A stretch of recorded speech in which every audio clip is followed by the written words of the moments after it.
របៀបធ្វើកូនម៉ាស៊ីនម៉ូតូបងប្អូនកុំភ្លេចចុចសញ្ញាកណ្ដឹងដើម្បីតាមដានវីដេអូបន្តហើយនៅក្នុងគោលបំណងនៃការរៀបម៉ូតូនេះដែរគឺខ្ញុំចង់ចែកម្លែកនៅការកែច្នៃឬក៏ការរៀបដំឡើងរបស់ផ្សេងដើម្បីឲ្យក្មេងៗក៏ដូចជាបងប្អូននឹងមានចំណាប់អារម្មណ៍ក្នុងការលេងរបស់មួយនេះហើយចំពោះម៉ាស៊ីនម៉ូតូចំពោះគ្រឿងម៉ូតូផ្សេងហ្នឹងគឺវាជាប្រភេទជ័រទាំងអស់ទេបងប្អូនហើយក្នុងវីដេអូនឹងដែរក៏ខ្ញុំមានការចាប់បង្គាប់ដែរបើសិនជា channel របស់ខ្ញុំឬក៏ page របស់ខ្ញុំមានការរីកចម្រើនច្រើនខ្ញុំនឹងលេង game ចែកម៉ូតូនេះទាំងអស់គ្នាជូនបងប្អូនក្នុងប្រអប់ម៉ូតូនឹងដែរគឺវាមានសភៅណែនាំហើយនឹងគ្រឿងបង្គុំម៉ាស៊ីនម៉ូតូផ្សេងហ្នឹងហើយគ្រឿងដែលខ្ញុំចាប់ដើមផ្គុំមុនគេហ្នឹងគឺខ្ញុំចាប់ដើមផ្គុំម៉ាស៊ីនម៉ូតូបន្ទាប់មកគឺខ្ញុំជ្រើសរើសយកកាវនិងកន្ត្រៃនិងកំបិតដើម្បីយកមកកាត់ហើយនឹងផ្គុំវា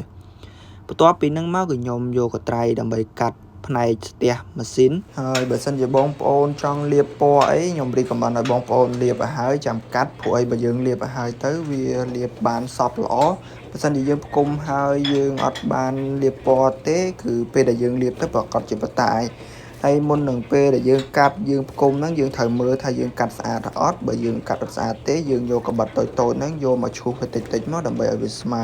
ហើយបើសិនជាបងប្អូនអត់មានកបិតតូចហ្នឹងបងប្អូនអាចយកប្រដាប់ខាត់តូចនេះយកមកខាត់ក៏បានដែរបន្ទាប់ពីយើងខាត់ហើយនេះយើងមើលថាវាស្អាតឬនៅបន្ទាប់ពីស្អាតហើយគឺខ្ញុំបានចាប់ផ្គុំស្ទះម៉ូតូទាំងសងខាងបន្ទាប់ពីចាប់ស្ទះម៉ូតូផ្គុំរួចហើយហ្នឹងគឺយើងត្រូវតែបិទកាវហើយប្រភេទកាវនេះដែរគឺវាអត់ក្តៅអត់ស្អិតដៃអីទេបងប្អូនចំពោះតែវាបិទហ្នឹងគឺបានបិទបានតែប្រភេទជ័រទេហើយប្រភេទជ័រគឺបិទទៅឆាប់ជាប់ខ្លាំងមែនទែនទោះអាកាសធាតុអត់ក្តៅអត់អីក៏ដោយក៏វាបិទជាប់ដែរហើយបន្ទាប់ពីយើងផ្គុំរួចហើយក៏យើងបានផ្គុំស្ទះទាំងសងខាងរបស់ម៉ូតូចំពោះកូនម៉ាស៊ីនម៉ូតូតូចនេះដែរគឺវា detail ច្បាស់មែនទែនចំពោះគ្រឿងបង្គុំតូចហ្នឹងហើយបើសិនជាបងប្អូនចេះលាបថ្នាំលាបពណ៌អីដឹងថាពណ៌ម៉ាស៊ីនបែបណាពណ៌គ្រឿងបង្គុំនីមួយរបស់វាបែបណាបងប្អូនប្រកាសជាមើលទៅដូចខ្លាំងមែនទែនបន្ទាប់ពីខ្ញុំចាប់រៀបរួចហើយគឺត្រូវតែចាប់ស្ទះក្បាលម៉ាស៊ីនឬក៏គម្របម៉ាស៊ីនហ្នឹងខាងលើហ្នឹងហើយគម្របម៉ាស៊ីននេះដែរក៏យើងត្រូវតែបិទកាវដែរនិយាយទៅផ្នែកទាំងអស់នៃម៉ូតូជ័រហ្នឹងគឺយើងត្រូវតែបិទកាវតែម្ដងហើយចំពោះអាម៉ាស៊ីនហ្នឹងដែរគឺយើងត្រូវតែផ្គុំគ្រឿងផ្សេង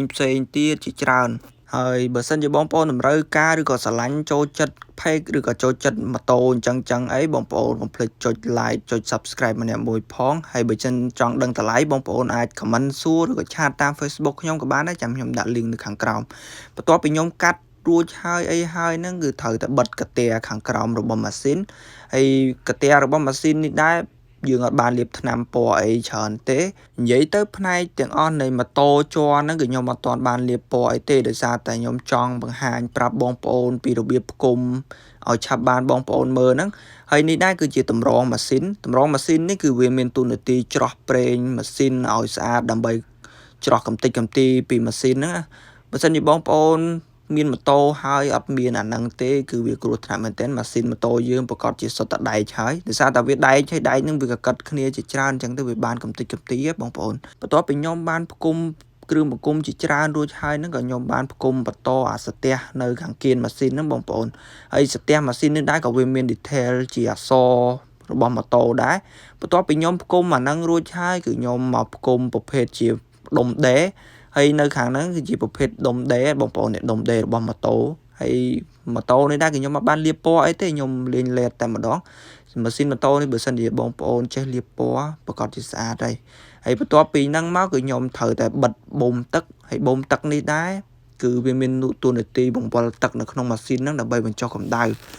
ហើយបើម៉ូតូយើងធម្មតាគឺអត់មានទេតែដោយសារតែម៉ូតូនេះវាប្រភេទជាម៉ូតូដែលមានកម្លាំងធំអញ្ចឹងហើយបានគេប្រើបូមទឹកដើម្បីបញ្ចុះកម្ដៅហ្នឹងចំពោះម៉ាស៊ីនម៉ូតូនេះដែរវាជាប្រភេទ4ស៊ីឡាំងបងប្អូន4ស៊ីឡាំងបងប្អូន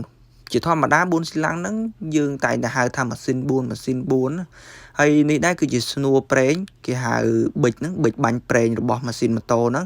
ហើយប៊ិចបាញ់ប្រេងនេះដែរក៏ខ្ញុំអត់បានលាបពណ៌ដែរនិយាយទៅតួម៉ាស៊ីនទាំងមូលហ្នឹងក៏ខ្ញុំអត់បានលាបពណ៌អីទាំងអស់បងប្អូនបើសិនជាបងប្អូនច